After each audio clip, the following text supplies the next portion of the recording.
Negeri Ninawa dikaruniai berkah yang luar biasa oleh Allah. Mereka hidup dalam kecukupan dan kemakmuran. Namun sayangnya, mereka sama buruknya dengan kaum Bani Israel. Mereka menyembah berhala dan selalu saja mengabaikan dakwah Nabi Yunus, nabi yang diutus untuk menyadarkan penduduk Ninawa. Nabi Yunus terus berdakwah bertahun-tahun lamanya, tetapi penduduk Ninawa tetap tidak mau menerima ajaran Nabi Yunus. Bahkan mereka tidak takut terhadap ancaman azab atau siksaan dari Allah. Mereka tetap saja menyembah patung-patung dan benda-benda bertuah lainnya. Sikap membangkang penduduk Ninawa tersebut membuat Nabi Yunus marah. Hingga akhirnya Nabi Yunus memutuskan untuk hijrah ke negeri lain. Sebelum pergi, Nabi Yunus mengingatkan akan datangnya azab atau siksa dari Allah yang sangat pedih. Namun, pesan itu tetap tidak dihiraukan. Sepeninggal Nabi Yunus, hukuman dari Allah benar-benar datang.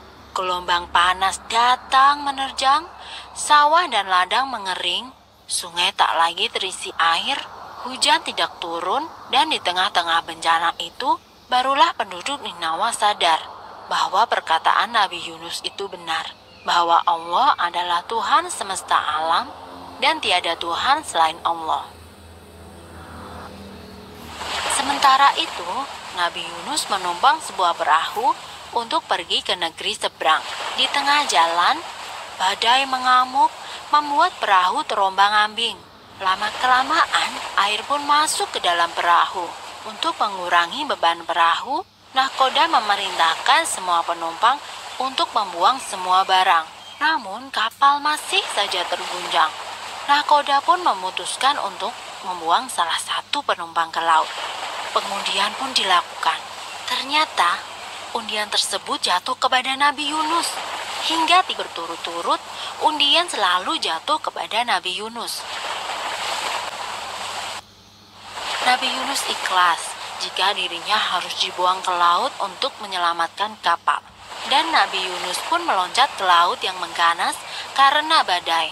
Kemudian Allah memerintahkan ikan paus untuk menelan Nabi Yunus. Nabi Yunus benar-benar ditelan oleh ikan paus. Kini ia berada di dalam perut ikan paus. Nabi Yunus terus-menerus berzikir dan berdoa kepada Allah untuk memohon ampunan.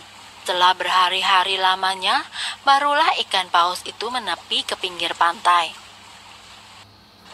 Nabi Yunus bersyukur karena ia masih hidup dan bisa keluar dari perut ikan paus. Meski demikian, ia keluar dalam keadaan sakit karena berhari-hari tidak makan dan minum. Kemudian Allah menumbuhkan pohon labu. Nabi Yunus diperkenankan untuk makan buah labu tersebut. Hingga akhirnya tubuh Nabi Yunus kembali sehat.